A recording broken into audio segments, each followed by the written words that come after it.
Well, good day to you. I always say good day because are you watching this in the evening, afternoon, the morning? I don't know. For me, it's morning when I'm recording this. And I've been sitting here thinking about this class, CMP 100. It's my favorite class to teach because we really talk about technology conceptually. And the honest truth is that you get this class here at EA, you won't find it anywhere else. This is something that I have noticed that students really ought to have for their career. So the longevity of their career. I've noticed that working out there that I did for 15 years, I met a lot of people that they just didn't get it. They were in technology, but they didn't understand technology. They didn't understand what was going to happen in the future, and they would just kind of stick their head in a little hole and do the things that they did. And that's not a good situation for anybody going into technology. It's not a good situation in this life for anybody doing anything, right? You should always try to keep your skills updated and do what you need to do to be on the forefront of things because that's where the money is, that's where the success is. But most people don't act that way. Doctors tend to do whatever they did 20 years ago, and guess what? People in technology aren't any different. I know you think that they're not that way, right? We love technology. We're going to be up on things that they don't. They learn one thing to do and it's complex, and that's the way they're going to do it. And something that we talk about in this class is how technology is complex and then it becomes easier and not complex. And something else replaces it that's complex and then it becomes easier and not complex. And that's a continual cycle that happens. And so in this class, this is pretty much my baby. It's what I really have developed and put together. And for me, is this missing piece of the puzzle of what do you really need to know internally about technology, not how do I do this by clicking that or putting that in or whatever, but where's it going and how do I read where is it going and how do I know when a big change is going to happen or when something's a fad? How do I keep up on technology? How do I maintain that momentum? Those things are going to be hugely important in your life. And we don't start out with those concepts. We start out with the concepts of what jobs are there? What education do I need to get those jobs? How do I get through my education here at EAC successfully and know what classes I'm supposed to take? Because navigating the educational world, having done it a lot, is not easy. It's a foreign world, right? And you have to learn what to do in it. So the first portion of the course really is all about that. It's all about being successful in your educational life, finding a educational path, or actually finding a career path, and then finding what education will take you to that career path if you need it or not. And then how to be successful in your job. What things, what skills do you need within your job to make you successful throughout your entire life? And then finally, we get into, some more philosophical things like what motivates a person to choose this technology over that technology? What's the process of that? How do we know when something that's right in front of us that seems to be this huge, huge thing is just a fad or really is the technology that everybody's going to use? And I need to grab hold of that technology and start using it now so that wave doesn't come over me and smash me, but instead I'm riding the top of that wave, right? You're surfing the top of that wave. And so we go through a lot. I think that honestly, from student reviews, this is one of the favorite classes that they have. It's not something that is hugely difficult. So if I was going to try to frame it for you, like where does the difficulty lie? It's not like taking an algebra class. It's not like taking Psych 101. It's not something that requires this constant study, constant study, constant study in order to pass the class. What it does take, I find most students have a hard time with, and that is thought. Actually thinking about what's being proposed to you and wondering, what should I do with this information? Thinking it through. Because I have you write these little things, right? Some things are, well, I'll show you in a minute, but some things are only, a couple of paragraphs. That's like 8 sentences. It's no big deal. But I'm judging you based on whether or not I can see you thought about that. And your answer is thoughtful, not just, yeah, I just opened this up and I looked at it and here's my answer. Boom, boom, boom, boom, boom. Trust me, after doing this for years, you can normally see when that's happening. So I'm going to share my desktop here. Let me share screen. That'll put me in the corner and put my presentation here, which is nice. And one other thing. There, I had to pause that for a minute so I could get something together. Okay, let's take a look at this little presentation I've got here.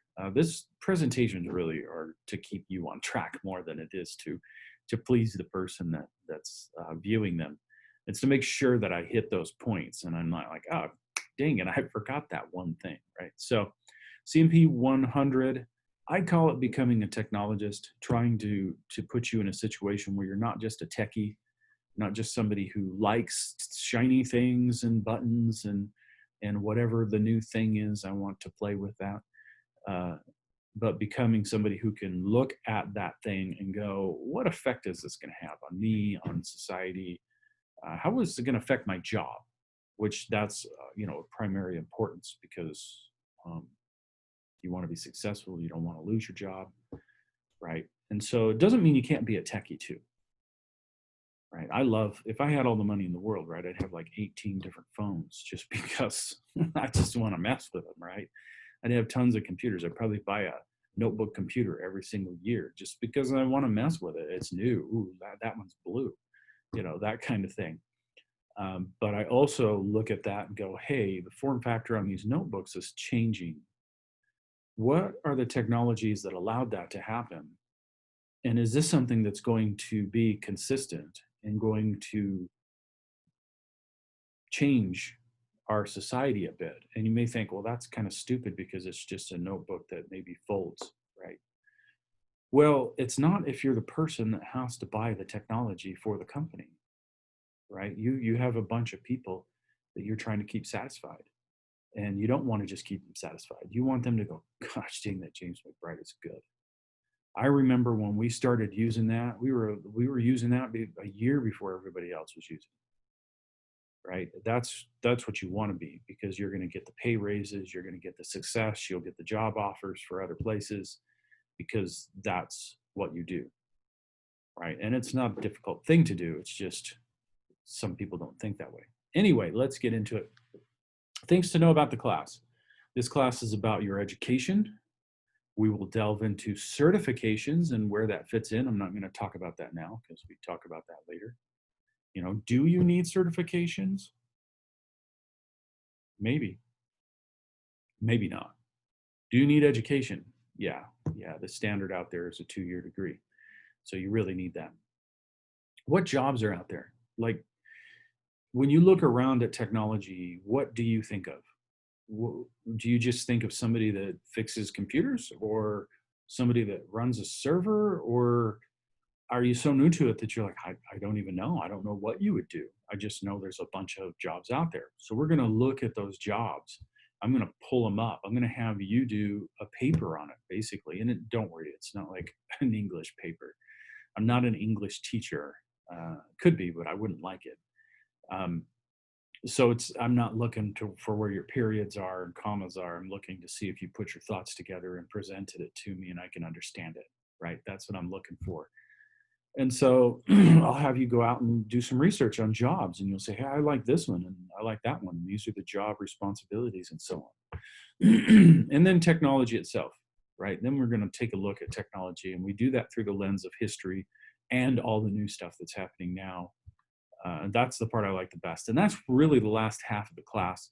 That's the point where we try to cool down, right? And so we're covering a bunch of stuff to make sure you understand what classes do I need to take next year at EA? How is that going to fit in if I transfer to ASU, U of A, NAU, out of state, online? How's that all going to fit in? Are there certifications I need to check out? You know, if I really like this technology because I took the server class here at EA and I really like that, do I need those certifications? That kind of thing. And of course, this portion again, the jobs, so that you're really thinking down the road, right? You're thinking 6 years from now, I want to do this. 7 years from now, I want to be doing this. How do I get there? Don't stress out about that. I have a lot of people like, oh, I can't make that decision right now. McBride, you're asking so much. It's about having a plan and realizing that your plan is going to change. Very few of us get a plan and then that plan just works out exactly how we wanted it to. And you have to adapt. But if you don't have a plan at all, then you find out somewhere when you're sitting at ASU paying thousands and thousands of dollars a semester that you chose the wrong path, mostly because you never thought about it until that point. Right? That was my life. And I find out that that's most students' lives. Most students go through that. And so while I was here at EA, I'm thinking about all these things that maybe this, maybe that, but I don't know anything about them. Well, we have the internet now, right? You can go out and research and find out real physical jobs that you can obtain right now. You know, it's all there for you to take a look at. And so we'll help you create a plan.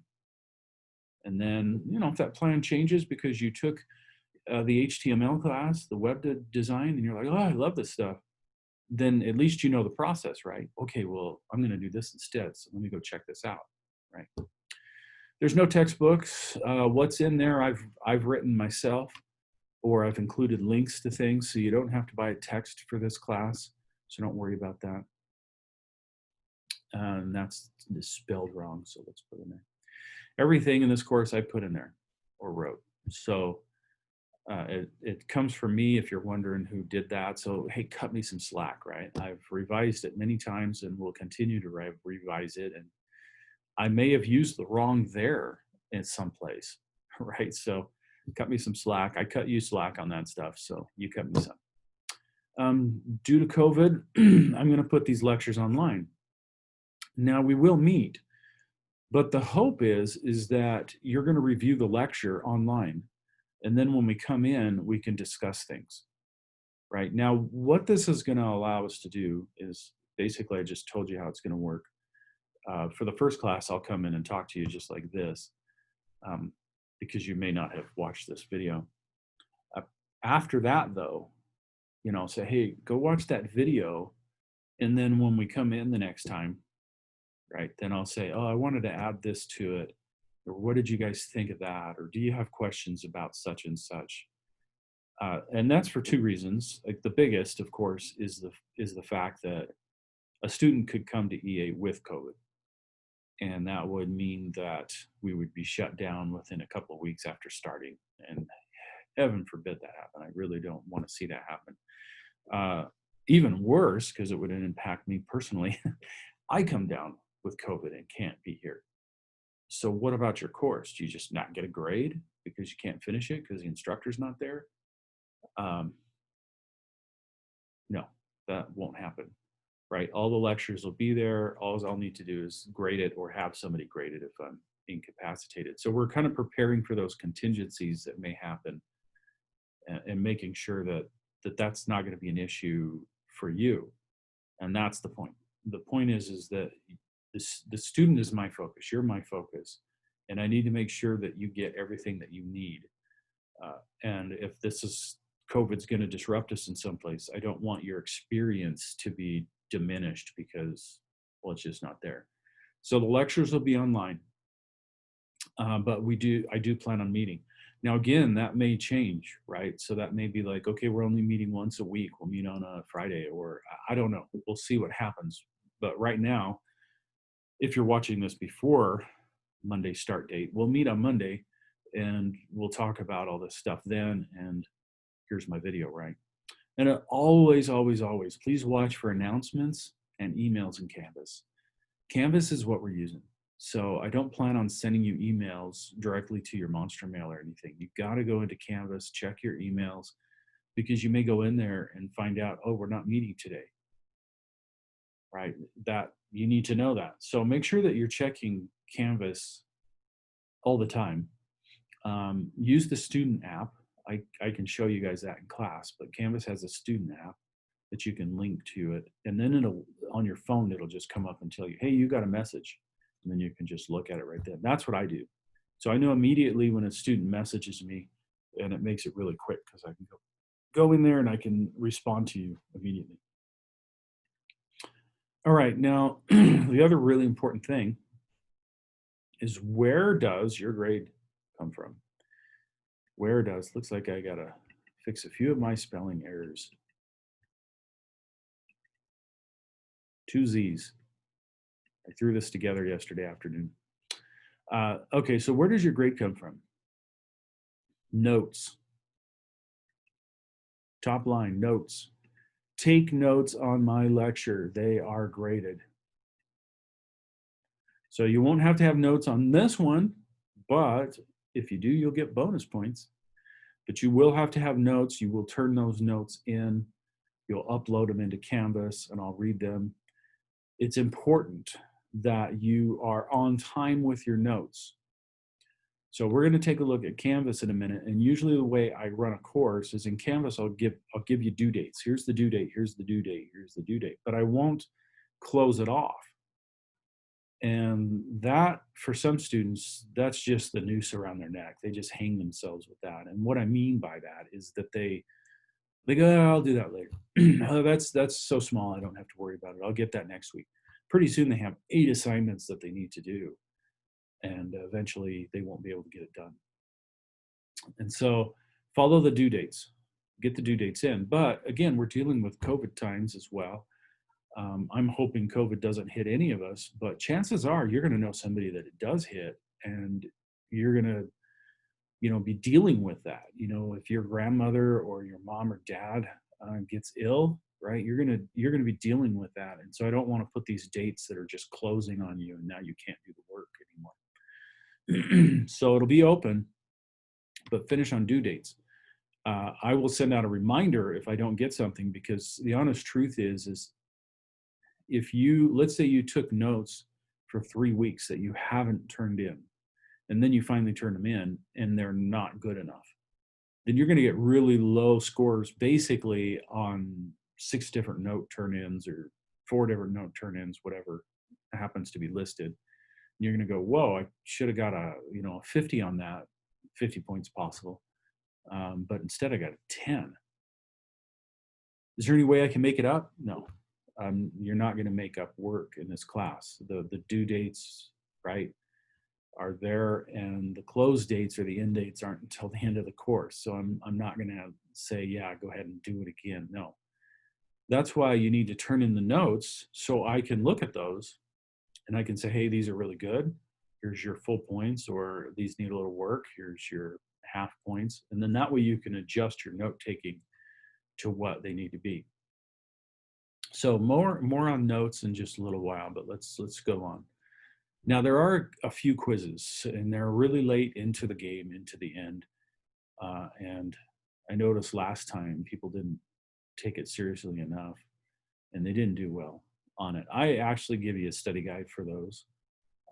We go through some concepts later on that are a little bit challenging if you've never thought of things that way. They're not, I don't think they're difficult, but it's still, if you've never dealt with this kind of information, I don't want to spoil it, but it's a challenge to put it all in your head. And I want students to ask questions, and lots of times they just don't ask enough questions. So there are a couple of quizzes, but they're not many. And if you prep for the quiz, you're going to do great. That's just the honest truth. Anybody that really prepped for it, it was not a problem for them.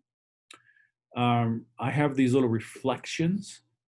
These are assignments that are really short, but take thought. And that's what I was describing before, is that it's difficult in that way. You can't go, well, that's just a couple of paragraphs. This is not going to be a big deal. I'll deal with that next week. And then you don't spend any time actually thinking about it. In the first week, we talk about studying and study habits and stuff. And I'm going to give you some good tips. You have to remember that I worked 15 years out there doing technology, but I've spent about that amount of time doing educational work, and you learn a lot of things about doing that. I think sometimes students forget that when they're sitting there and they're watching their biology instructor, that biology instructor has taken so many classes in order to teach it. And I've taken so many classes in order to teach this stuff.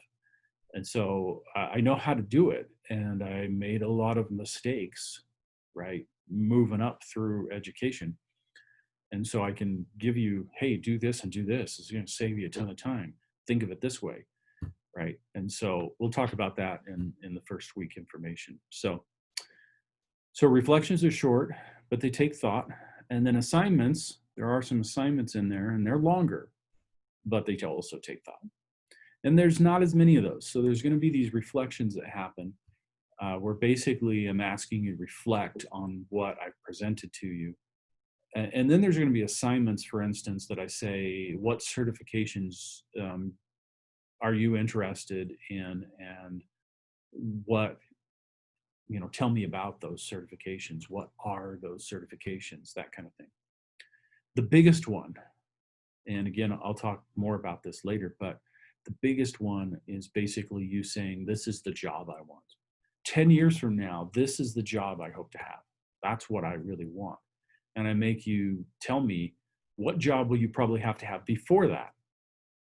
Right? So if you want to run an IT department, which is fantastic, then what job would you need to come from in order to get that job? Because you're not going to come straight out of school and get that. I don't even care if you have an IT management master's degree. They don't know you, right? They don't know who you are. They don't know what your capabilities are. They're not sure if you can get along with anybody. They're not going to hire you to come in and do that straight out of school. What they're going to do is bring you in at a lower place and see how you do, right? Can you function with other people? Do you really understand technology? Then they'll move you up. That's always the way it works. And people don't realize that. For instance, they think about, oh, well, doctors don't have to do that. Oh, sure they do. Yeah.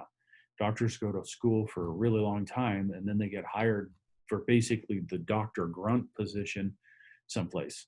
And they have to hammer it out for years until they get the next job up. That's the way it works with everything. It really does.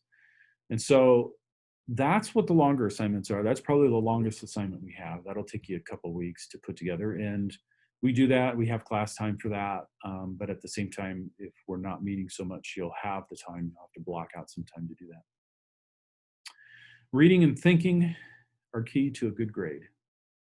If you don't read well, it's time to start figuring that out. I find, for instance, in my 103 class, that's the tech class that everybody has to take.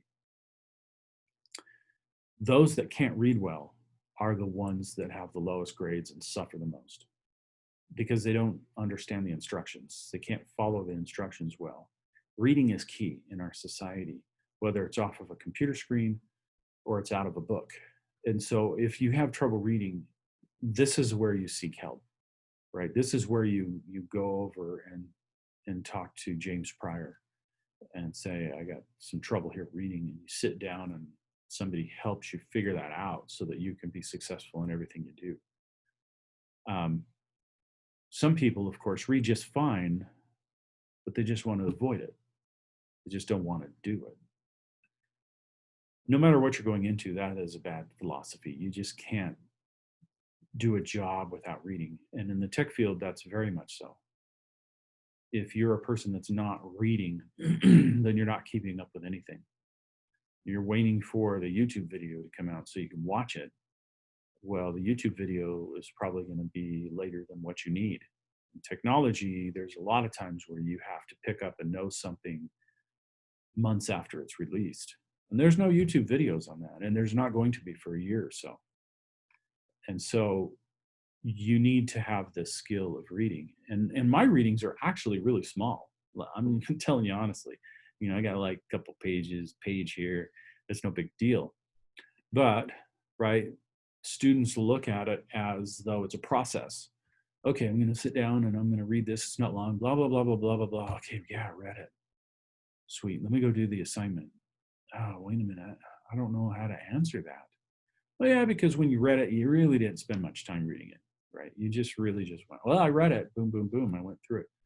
See, there's a difference between reading something and reading for comprehension, right? And reading it and saying, what's being said here? What do I need to know out of this? And if you slow down and take the time reading the information, then when you get to the assignment is so much easier. I'm giving you some information about how to study that I learned. I'll tell you what, when I was your age, I didn't have a problem reading. I had a problem taking it seriously. That was my problem. And so in every single assignment, I was just like, oh, gee, I don't want to read that. Isn't there a quicker way to get this done? And so I was often just, as they say, BSing things. And I would spend all this time on whatever question I was asked, especially in those English classes and psychology where they give you these bigger questions you have to deal with. And I'd spend all this time just wondering, and then I'd have to back up and do a little reading, and then I'd go back and do this, and then I'd back up and do a little reading. And it really, sad to say, it really wasn't until I went back to get my master's degree, my first master's, because I have two, my first master's degree. And then I realized if I sit down and actually read this information, I can turn around, literally turn around, grab the keyboard and type my answer out, and I'm done. And that's what I want you to start learning in this. The reading I have is not huge. It isn't. They're really small. And then I ask you to reflect on that. Read it. And if you're not in the habit of doing that, what'll happen is you'll read it, then you'll have to go read the question, look at the question, and then go back and reread. And then partway through the reading, you're going to have to go back and look at the question, remind yourself of what the question is, and reread. Right. And then after you've done that for a while, your brain is just like a muscle in your body. If you use it, it becomes very reactionary. My kids all did karate, mainly because I would have loved to do karate when I was a kid, but we didn't have the money and there was no place that really taught it, not around here. So in any case, I had them all do karate. And the thing is with karate is they go through moves. They do the same moves over and over again. And then they have somebody stand in front of you, right? And they punch to your face or they punch to your gut and you react. And that was the point of doing the moves over and over and over again, because there's no delay in thinking about what you're going to do. It's just a reaction because you've learned exactly what to do. It's the same thing with any sport, right? So pick your favorite sport and you're going to see that, a basketball player just sits there and shoots from all these different places on the court over and over again, so that in the heat of the moment, they can shoot from wherever they are and make that basket. Football players are the same. They run the same plays over and over and over again so that it becomes reactionary. Well, your brain is the same. It really is the same. And so the first few times that you're trying to teach your brain, okay, I read it, but obviously not good enough because I don't know how to answer the question. Okay, so I'll reread it, and now I forgot the question, right? The first few times are like that.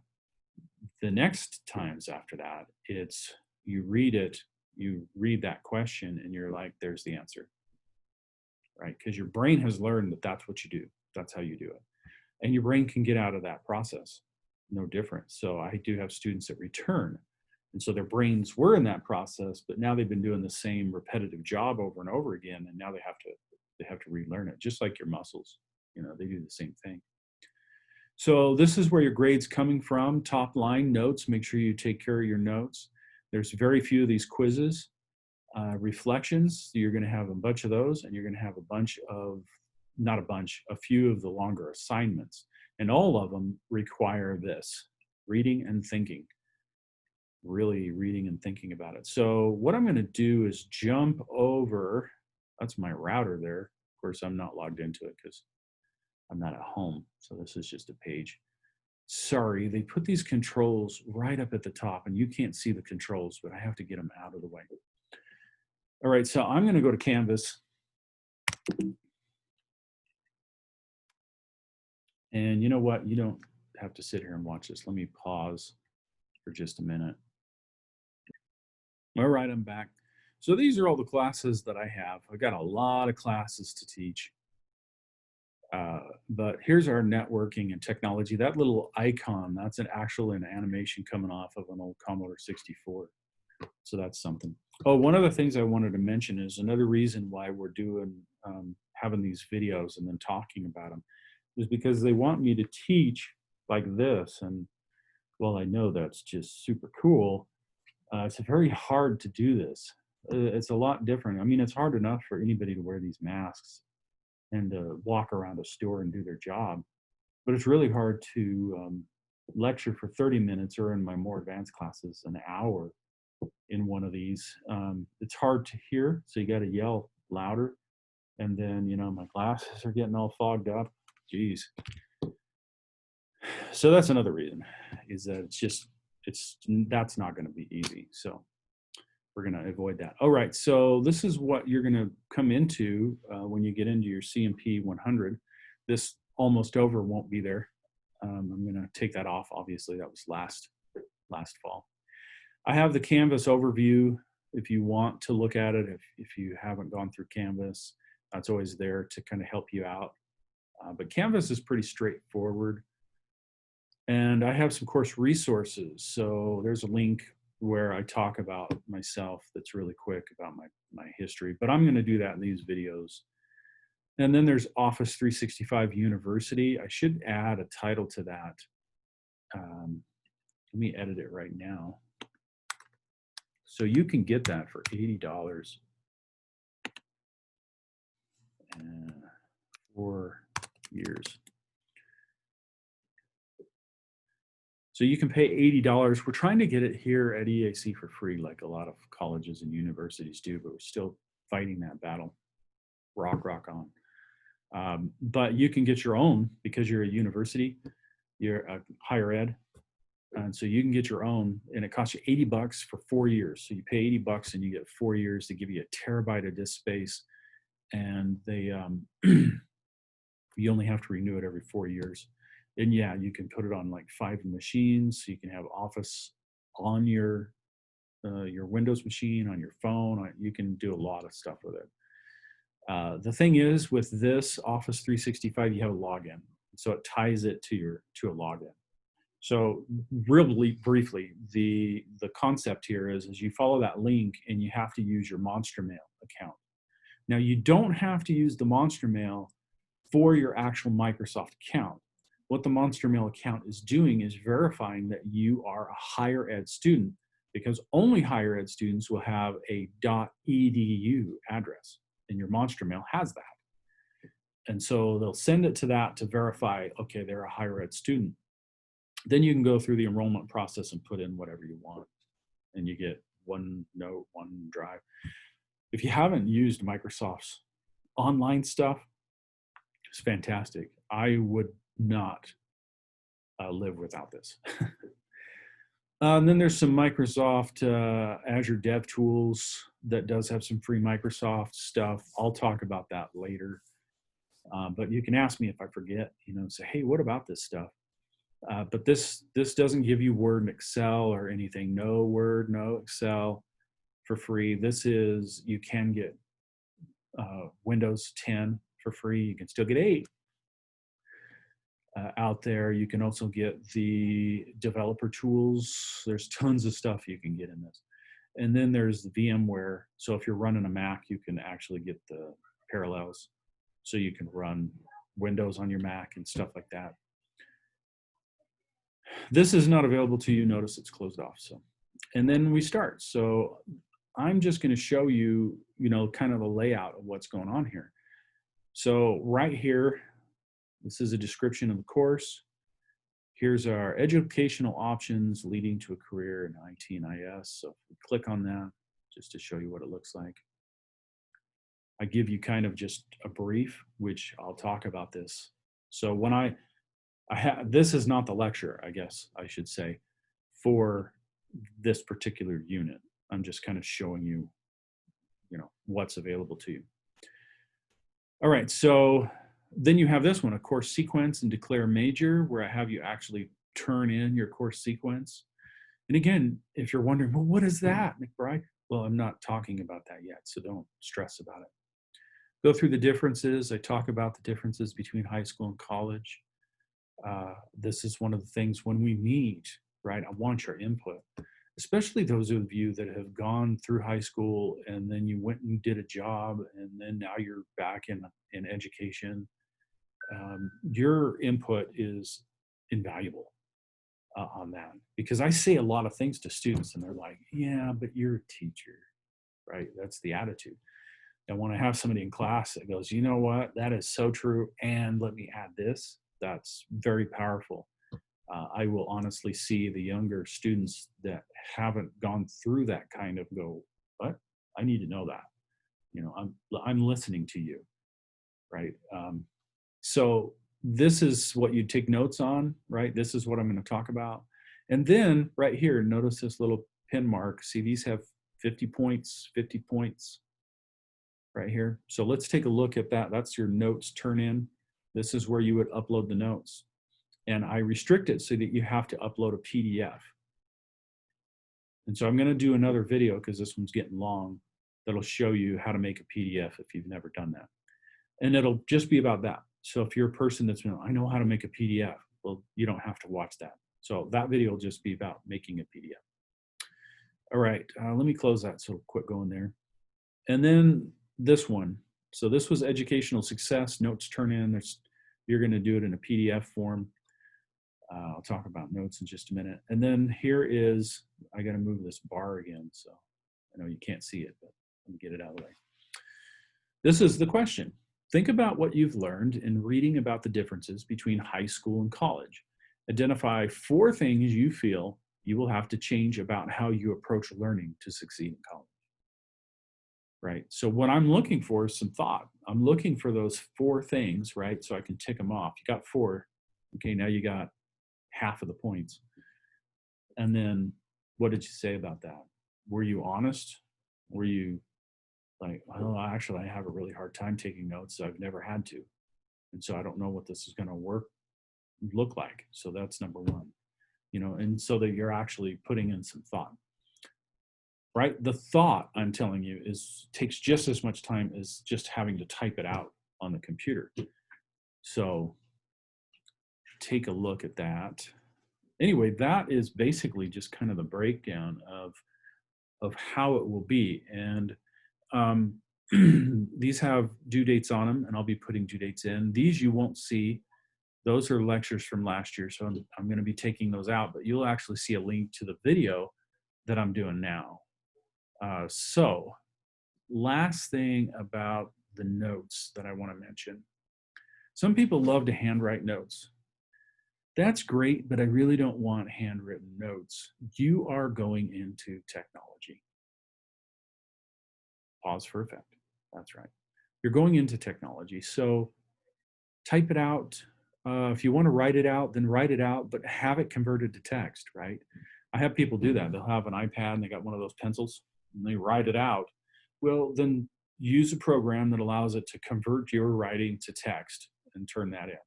Otherwise, type it up on a computer. And I don't care what you use to type it up with, but make sure you have a copy of it. I cannot tell you how many students that I've had that just type it up in something. They don't save it or anything. They create their PDF, they upload it, and they're like, sweet, done, out of here. And then something goes wrong, and I'm like, hey, I'm trying to open your PDF, and it's corrupted. It won't open. They're like, what? I don't have a copy. Again, you're going into technology. So if you have learned that you don't have to back things up, that's a wrong thing to learn, because you will learn while using technology a lot that there are times when things get corrupted or they get lost, and that happens. So whatever you do, make sure that you have a copy for yourself. It's organized someplace, right? You got a folder that says CMP 100 notes, and you put it in there. I recommend that you use OneNote. And I think I've got that installed. Let me see if it is. Microsoft OneNote. Now in class, we have MacBooks, and you can use OneNote in there. But OneNote's been around forever. It's a Microsoft product, and it allows you to drag and drop links. It allows you to create lists. It allows you to do just pretty much anything in the world pretty easily. So here's an example. So I could type, let's see, today is the 19th. So I'm going to put August 19th, CMP 100 notes. Oh, that's Mons Larson's number. So let's cut that out for a minute. All right. And then you just start typing. Just type away. And right up here, I can create a bullet point, create a numbered list, and I can ask a question, and I can put in a to-do, and there's tons of different stuff you can do in OneNote. And it's very easy. And if you go out and get that Microsoft account, I should back up a bit. You don't have to pay the $80 to get a Microsoft account. It's free. The $80 gives you the ability to put real Word, real Excel, real PowerPoint, wherever you want them, basically. And it also allows you to have a terabyte of storage space on OneDrive with a special storage space that's called My Vault. That's all encrypted. So if somebody does get into your account, then they have to get into that. Anyway, well worth it is what I'm telling you. So I would pay for it. But if you can't, you just go out to Microsoft and go to Microsoft Office or go to OneDrive. That's probably one of the easiest ways. Actually, I'll show you that now. This site can't be. Okay. So if I go to onedrive.com, it'll reroute me. And then here we are. Sign in or sign up for free. So you can sign up for free right here. And that doesn't give you the terabyte of storage. And you don't get the ability to install Word and Excel wherever you want. But you do get to use Word online and Excel online for free. And they're cut down versions of that. They're better than Google Docs. I know everybody in the world uses Google Docs, but I don't use Google, as you'll find out on my stuff, because Google owns everything you type in it. So they search it, they do whatever they want to with that, not just advertise to you. And so I would sign up for free if you really don't want to pay the other money. And then you'll actually get a smaller storage space for free. You'll get Word online, Excel online, OneNote online. You can pull it up in a browser. But in any case, back to the original thing that I'm telling you, you need to put your notes in something electronic and then be able to produce a PDF from that. Don't do handwritten notes. Now, just last note on notes, they don't need to be verbose, meaning that they don't need to be verbatim what I've said. If you could type verbatim what I said, wow, you're something. They need to be the key points. You know, McBride says get OneNote. Check out OneNote. It needs to be something that if I looked at it, I could tell what the presentation was about. I could tell what happened in the discussion. So some students go too far and some students don't do enough, right? And so they'll just put like this, OneNote, enter. What does that mean? What does it mean? All right, so don't think of it from the point of view of, oh, well, McBride knows what he did, so I'm trying to remind him. No, I'm talking about you being able to look back on your notes 4 weeks later and be able to tell what happened that day. And so that's what it needs to be. It doesn't need to be massive and huge. It needs to be enough to get that accomplished. Now, of course, the main reason to take notes is not for some test in the future. That's what people think, right? I better take notes. I'm going to have to study these and take a test. It's to help get it in your head. And I will tell you that grades in every class that I have students take notes in went up 2 scores. So if a student was getting a C, they got an A. If a student was getting an F, they got a C. Anywhere that a student was really taking notes, their grade improved by 2. factors. That is proof. So I started doing this about 3 years ago. I didn't have students take notes before that. It was just abysmal. People would just sit in class and listen, and then they come in and fail the test. Now they sit in class and they take notes. You know, they're typing away. He said this, I'm taking notes. They're asking questions. What did you say about this, that, and the other? And it has really improved things. Sorry, I had to answer the door there. So your notes are going to be important.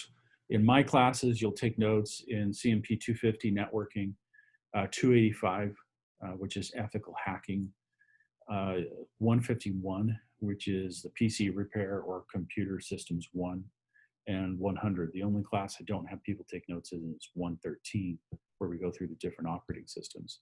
And every single one of those grades have increased. And students learn that, hey, sitting here and typing this out is involving me, and my brain's not going to sleep on me, and I'm remembering the stuff better. And that's why you take notes. That's why you do it.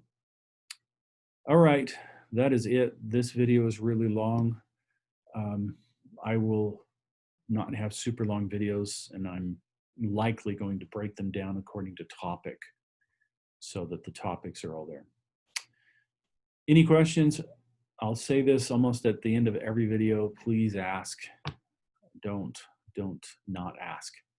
Come to me and say, hey, I got a question about this. This is the time to learn. This is the time to figure things out. And so don't be afraid to say, I think that might be a stupid question, or maybe I'm supposed to already know it. Don't behave that way. The more questions you ask, the more you learn. Talk to you later.